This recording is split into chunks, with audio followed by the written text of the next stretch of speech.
안녕하십니까. 2023년 9월 5일 최병무의 팩트 시작하겠습니다. 오늘 이화영 전 경기도 평화부지사의 재판이 있었는데 더 이상 공전은 없다 이렇게 제가 말씀드린 적이 있었죠.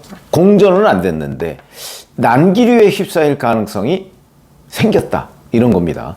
아마 그렇게 되더라도 공전은 안 할 것으로 보입니다. 그게 또 무슨 뜻이냐면, 자, 오늘 재판이 끝나고 난 뒤에 사선 변호인이 선임이 됐죠. 김광민 변호사라고. 오늘 기자들한테 공판 마친 뒤에 이렇게 얘기를 했습니다. 이화영 전 부지사는 지난해부터 1년 가까이 불합리하게 장기화된 구속 상태에서 검찰과 김성태 전 쌍방울그룹 회장으로부터 엄청난 스트레스를 받았다. 그 과정에서 한 진술은 임의성을 인정할 수 없다는 게 피고인의 입장이다. 피고인 이화영이죠.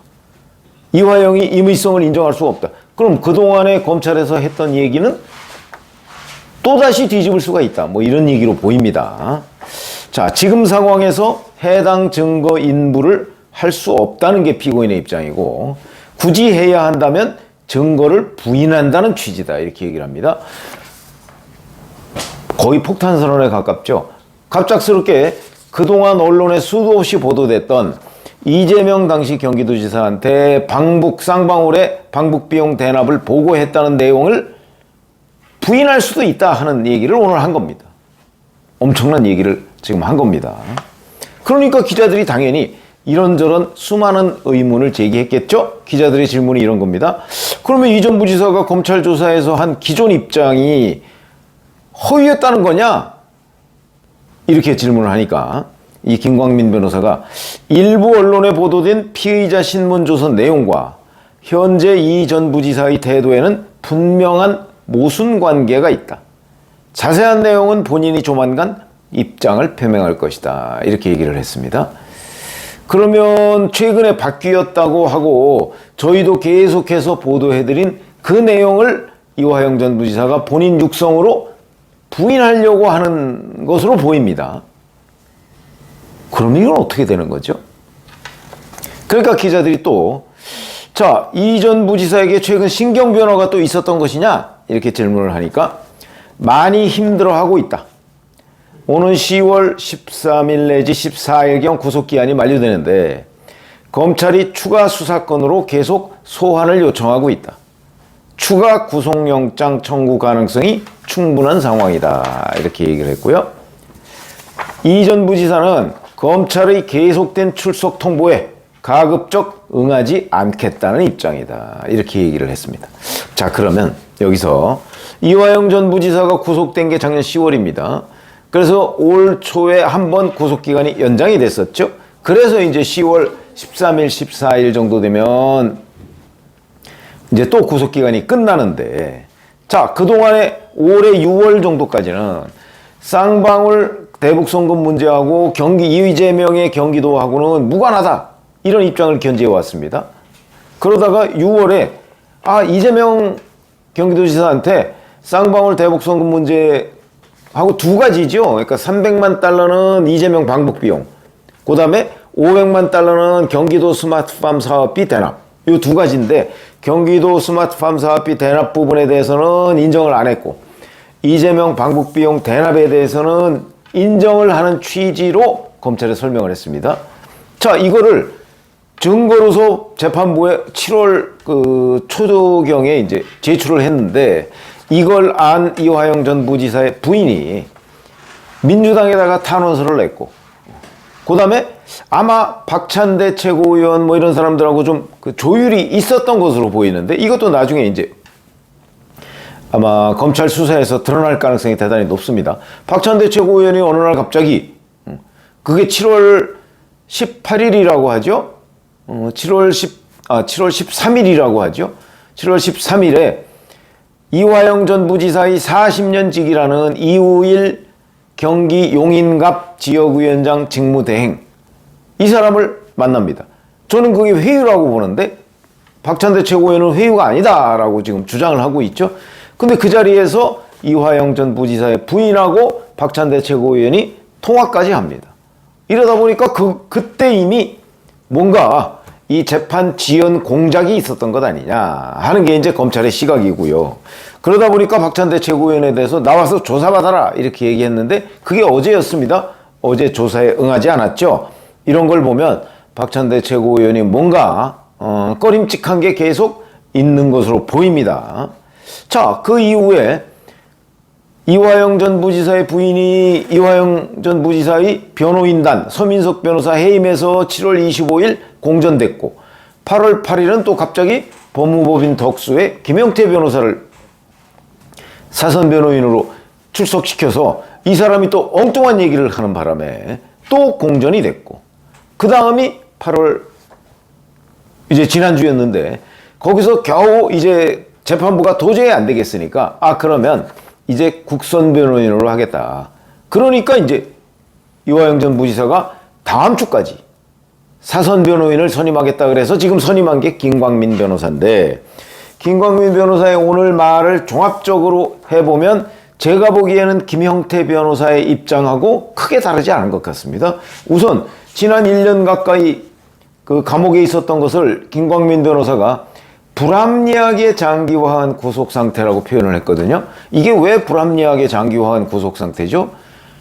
합법적인 절차로 법원의 허가에 의해서 지금 1년간 구속 상태가 계속되고 있는 건데 이게 왜 불합리합니까? 합법적이죠. 이런 시각 자체가 제가 볼 때는 이건 김형태 변호사류다 이렇게 생각을 하고요. 자, 이 김광민 변호사를 누가 선임했을까? 이화영 전 부지사의 부인이 선임한 것으로 지금 알려져 있습니다. 고른 것으로. 왜냐하면 이화영 전 부지사 부인이 돈을 가지고 있으니까. 그러니까 서민석 변호사도 본인의 그 변호사 수임료 문제 뭐 이런 것 등등으로 해서 저는 사임했다고 보거든요. 근데 지금도 결국 이화영 전 부지사 부인이 고른 변호사이기 때문에 그렇다면 이 사람도 이화영 전 부지사 부인 입장으로는 이화영 전 부지사 부인은 그 쌍방울의 방북 비용 대납이 잘못됐다. 그거는 자기 남편이 그렇게 진술하면 안 된다. 하는 걸 지금 계속해서 밀고 나가는 사람이거든요. 그렇기 때문에 이 부인의 그 영향을 그대로 받은 사람이 김광민 변호사 아니냐. 그러면 그동안 검찰에서 이화영 전 부지사가 진술했던 내용을 또다시 뒤집으려는 시도로 보입니다. 그래서 오늘 얘기는 결국 그걸 절반쯤 다 뒤집은 셈이 됐습니다. 김광민 변호사는. 그럼 이게 이화영 전 부지사 진짜 뜻하고 얼마나 관련이 있느냐. 일치하느냐 일치하지 않느냐. 저는 별로 일치하지 않을 개연성이 있다고 봅니다. 아니 이화영이 9개월 정도간 계속 부인하다가 겨우 털어놨는데 그거를 지금 또다시 뒤집는다? 그것도 부인 때문에. 본인의 판단에 따라서 쌍방울 측이 이재명 방북 비용을 대납했다는 걸 실토로 했는데 그걸 부인이 뒤집으려고 하다가 못 뒤집었는데 지금 와서 다시 또 변호사를 바꾸면서 그걸 다시 뒤집는다. 글쎄 그게 가능한 일일까요?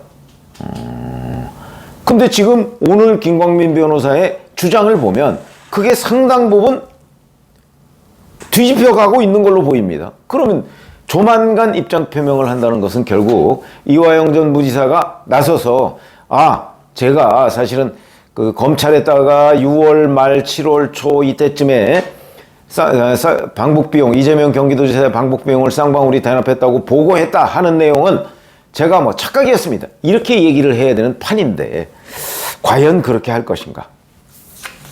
저는 그럴 것 같지 않습니다. 그러면 결국 김광민 변호사도 또다시 그 이화영 전 부지사 부인의 입장을 대변하는 변호사로 지금 활동을 하려고 하는 것 아닌가. 이러면 다시 또 법정 부부싸움이라고 하는 이화영 전 부지사 부부의 서로 다른 입장이 여전히 아직까지도 팽팽한 것 아니냐. 이렇게 되면 이화영 전 부지사가 또다시 결단을 내려야 되는 거죠. 자, 이제 사선 변호인으로 김광민 변호사를 선임을 했는데 이 사람이 먼저 김영태 변호사하고 비슷한 생각을 지금 가지고 계속해서 자기의 검찰 진술을 또다시 뒤집으려고 하고 있는데 내가 이걸 배척하느냐, 아니면 그냥 또 뒤집어서 원위치 하느냐. 원위치 하면 본인의 죄가 훨씬 더 커질 것 같은데, 이런 생각을 이화영 전 부지사가 하지 않을까요? 지금 이 바깥에서 벌어지고 있는 이런 장면들에 대해서 이화영 전 부지사가 모르고 있을 가능성도 저는 있다고 봅니다. 그러니까 간략하게 정리를 하면, 오늘 김광민 변호사의 반응을 보면 검찰에서 6월 말 7월에 했던 이화영 전 부지사의 진술을 다시 뒤집으려는 시도가 지금 진행 중인 걸로, 그런 일종의 공작이 진행되는 것으로 보이는데, 이화영 전 부지사는 과연 어떤 입장이냐. 김광민 변호사는 곧 입장을 밝힐 거라고 했지만, 제가 보기에는 이화영 전 부지사가 그걸 또다시 바꿀 것 같지는 않은데, 이것도 물론 짐작입니다. 저는 그런 생각이 듭니다. 그거 다시 바꾸면 이제 오락했다가 가락했다가 다시 오락으로 가는 거죠. 오락가락 하는 거죠. 그야말로. 그러면 이제 이화영 전 부지사의 진술 전체가 재판부에 의해서 불신을 받게 되는 일이 생기는 겁니다. 글쎄, 이화영 전 부지사가 그런 선택을 할까요?